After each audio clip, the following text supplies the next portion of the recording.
I have spent years following American naval and air operations in the Persian Gulf. I have watched presidents announce missions to keep the strait open.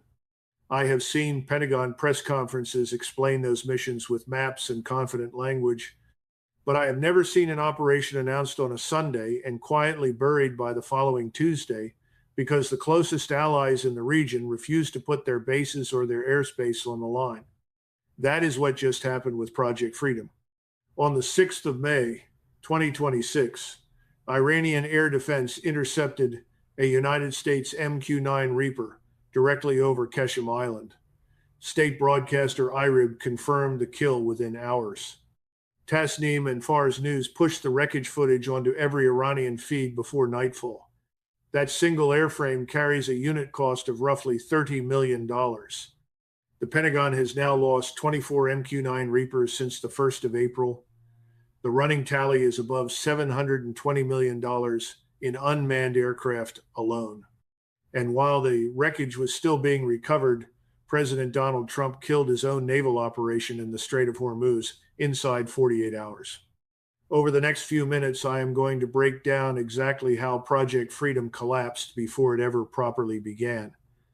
I will explain why Saudi Arabia and Kuwait shut their airspace to American jets, and I will show you what the price of this entire campaign is doing to gas pumps from Los Angeles to London.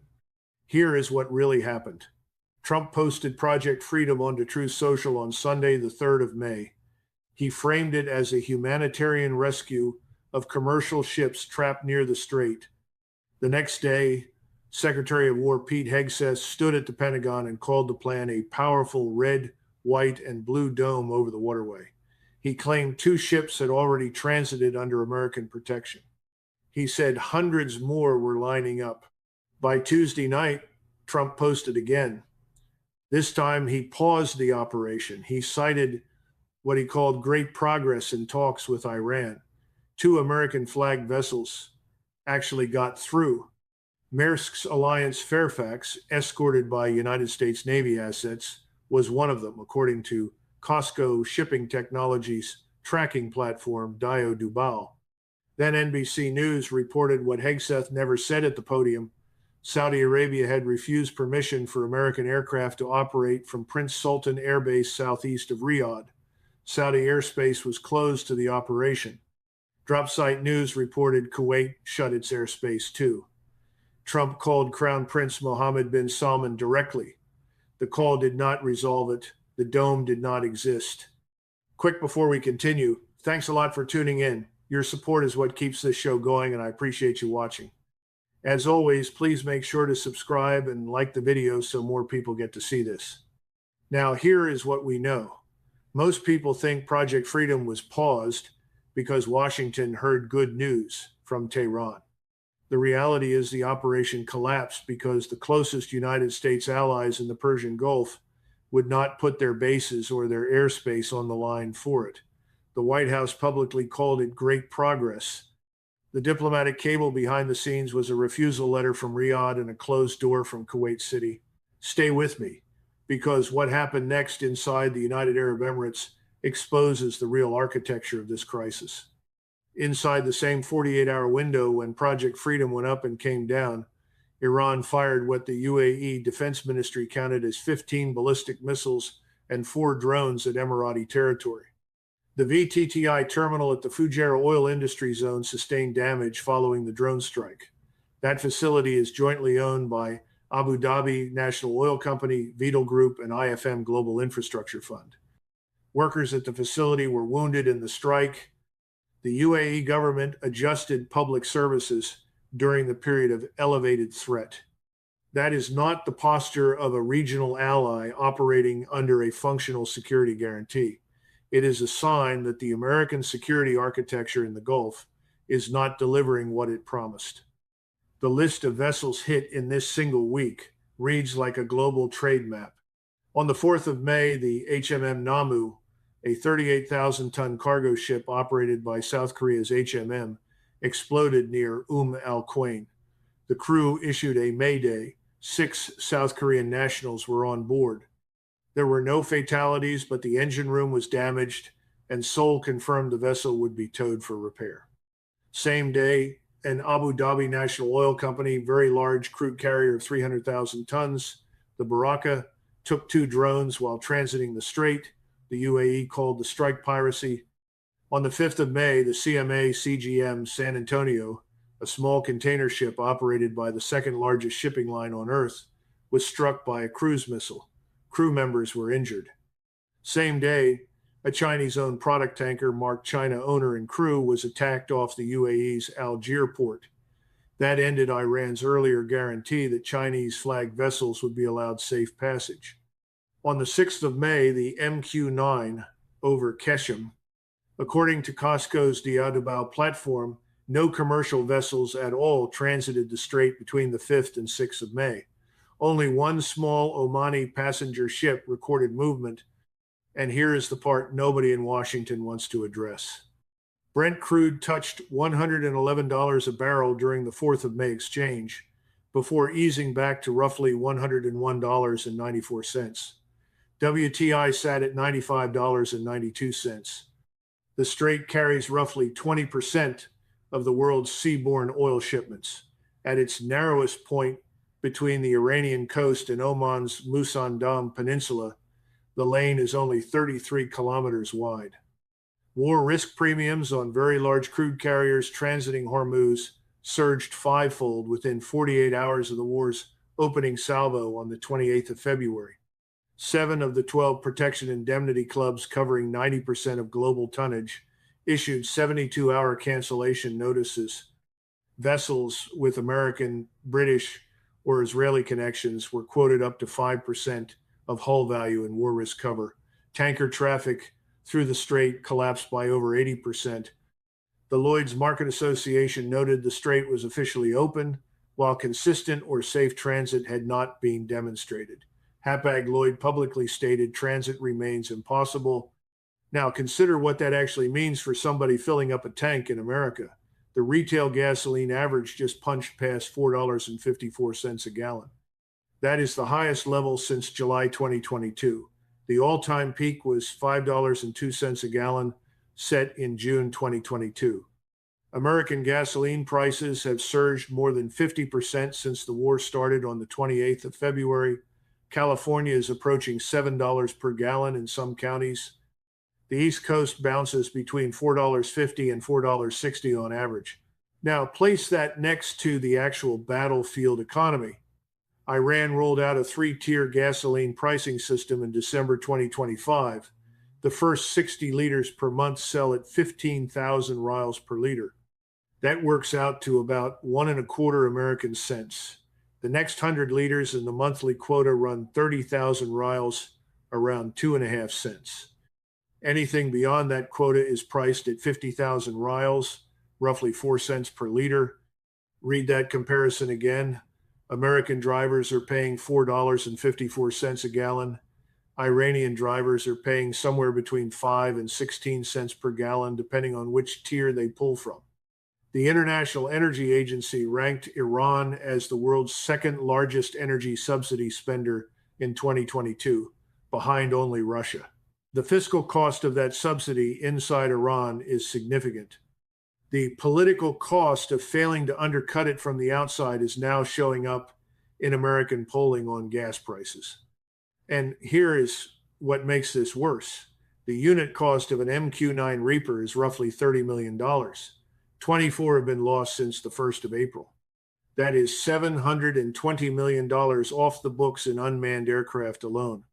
And that is before counting an MQ-4C Triton that the United States Naval Safety Command quietly logged as a crash on the 9th of April. That is a separate platform with a unit cost near $250 million. Analysts have noted the asymmetric unit costs between Iranian strike platforms and American air defense systems as a factor in the campaign's fiscal trajectory. Towards the end, I will show you the part of this story that should keep every defense planner awake at night. But first, the architecture of the Gulf monarchy refusal needs to be made explicit because this is where the operational humiliation actually lands. Saudi Arabia is the same kingdom that, before the April ceasefire, pushed Trump to keep fighting Iran and even mount a ground invasion. That is documented in earlier wire reporting. Now, in real time, Riyadh refuses to let American jets take off from its soil to escort tankers. A Saudi source told NBC the kingdom is, in their phrasing, very supportive of the diplomatic efforts by Pakistan to broker an agreement. Oman, on the far side of the strait, was informed only after Trump's Truth Social post went up. A Middle Eastern diplomat told NBC that the United States made an announcement and then coordinated with the Omanis afterward. Kuwait closed its airspace. Qatar's emir got a phone call from Trump after Project Freedom had already started, and the Qatari readout emphasized de-escalation, not escalation. 5 Persian Gulf monarchies, no aligned posture, no shared umbrella, no coordinated permission slip. The American military doctrine in the Gulf depends on a thing called ABO, which stands for access, basing, and overflight. Without ABO, the dome Hegseth described at the Pentagon is a press conference graphic. Saudi Arabia and Jordan are critical for basing fighters and tankers. Kuwait is critical for overflight. Oman is critical for both overflight and naval logistics. Take any one of those off the board and the math collapses. Take 3 off the board and the operation cannot exist. Now consider what that actually means. The United States is still maintaining a heavy naval presence in the region. The USS Gerald R. Ford Carrier Strike Group rotated out, while the USS Boxer Amphibious Ready Group is moving through the Indian Ocean toward the Arabian Sea. The naval blockade Washington imposed on Iranian shipping on the 13th of April is still officially active. Reports surfaced that Army Rangers and Navy SEAL elements may be tasked toward seizing Qeshm Island, Iran's main oil export terminal. None of those moves have produced a single shipping lane that civilian operators trust. War risk insurance has not been restored by any political announcement. Most people assume the United States is repositioning forces in the Gulf to prepare for a new offensive phase. The reality is the United States is abandoning postures that Iran rendered untenable and dressing up each retreat with softer language. In late February, this was announced as a maximum military objective war demanding unconditional surrender. By April, it became a fragile ceasefire. By Sunday, the 3rd of May, it was a humanitarian rescue operation. By Tuesday, a paused operation. By Wednesday, great progress in negotiations. The label gets gentler every single time the actual position gets weaker. We need to talk about the Axios story now, because this is where the fog of this war is being manufactured. Axios reported on the 6th of May that the United States and Iran were closing in on a 1-page, 14-point memorandum of understanding. The negotiation has Special Envoy Steve Witkoff and Presidential Advisor Jared Kushner working with Iranian officials directly and through Pakistani mediators. The framework calls for a 30-day window to settle the larger issues, end the war, open the strait gradually, lift American sanctions, release frozen Iranian funds. Iran commits to a moratorium on nuclear enrichment. Iranian Foreign Ministry spokesman Esmail Bakai confirmed Tehran was reviewing the proposal and would convey its assessment through Pakistan. President Masoud Pezeshkian gave the talks public cover. Foreign Minister Abbas Araghchi flew to Beijing on the 6th of May to sit with Wang Yi, who urged a halt to hostilities and publicly backed Iran's sovereignty. Wholesale gasoline dropped 5% the moment the Axios story hit the wires. Brent slid the same morning before climbing again as Iran refused to formally confirm any deal was close. That is a market no longer pricing oil. That is a market pricing a single rumor of peace in a single outlet sourced to 2 anonymous American officials. Then on Wednesday, Trump posted again on Truth Social, there will be no deal except unconditional surrender, followed by what he called the selection of a great and acceptable leader for Iran, signed off with the phrase, make Iran great again. That post landed in the same news cycle as the Axios memorandum story. 2 contradictory narratives, same hour, same White House. And here is the dimension no one wants to calculate out loud. The IRGC publicly disputed the American claim that two commercial ships transited the strait under Project Freedom. They called the claim baseless. Iran's Revolutionary Guard stated nothing crossed at all. That is not a small disagreement over numbers. That is a disagreement over whether the operation was happening on the same map. 26 South Korea-linked vessels remain stranded in or around the strait. The expansion of Iranian targeting onto a Chinese-flagged tanker on the 4th of May shows the threat surface widening, not narrowing. The Persian Gulf is not just oil. It exports liquefied natural gas, petrochemical feedstock, fertilizer, and refined product in the manufacturing chains that touch nearly every consumer good in Europe and Asia. The fertilizer disruption alone is now feeding into food prices. JP Morgan chief economist Bruce Qeshm flagged that a scenario where the strait stays closed for another full month would constrain industrial energy consumers across multiple economies. Qatari Energy Minister Saad Al-Kaabi warned crude oil prices could hit $150 a barrel within weeks if tankers cannot pass. Saudi Arabia has been diverting some of its crude through the east to west pipeline to Yanbu on the Red Sea. The UAE has been running oil through the Abu Dhabi crude oil pipeline to Fujairah. Iraq has been routing through the Kirkuk-Ceyhan pipeline up through Turkey.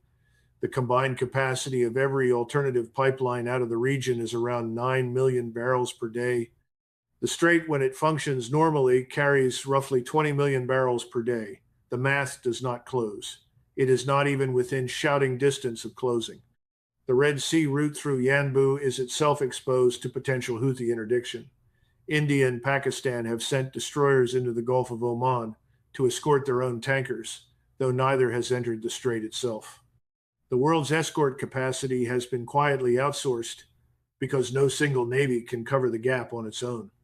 Most people think this is a regional war between Iran and Israel that the United States is managing. The reality is this is an energy war whose blast radius now reaches every shipping insurer in London, every refinery in Rotterdam, every retail pump from Tokyo to Toronto, and every fertilizer importer in Southeast Asia. Project Freedom did not just trip on a Saudi airspace denial. It tripped in front of an audience that includes every central bank on earth. Share this video to every person you know who still thinks this conflict is contained. Iran shot down a $30 million Reaper over Qeshm Island on the 6th of May. The United States has lost 24 MQ-9 Reapers since the 1st of April, totaling more than $720 million. There is a separate MQ-4C Triton crash logged on the 9th of April. Project Freedom collapsed inside 48 hours after Saudi Arabia denied access to Prince Sultan Air Base and Kuwait closed its airspace. 2 American-flagged vessels transited the strait under escort. Hundreds did not. Iran fired 15 missiles and 4 drones at the United Arab Emirates in a single day. The VTTI terminal at Fujairah's oil zone was struck and damaged. Workers at the facility were wounded. The UAE government adjusted public services during the period of elevated threat. The HMM Namu, a South Korean cargo ship of 38,000 tons, exploded near Al-Quwain, and ADNOC, very large crude carrier of 300,000 tons, took 2 drones. The CMA CGM San Antonio took a cruise missile. American gasoline hit $4.54 a gallon, the highest since July 2022. Iranian drivers are paying between 1.25 and 4 cents per liter. Brent crude touched 111 before easing.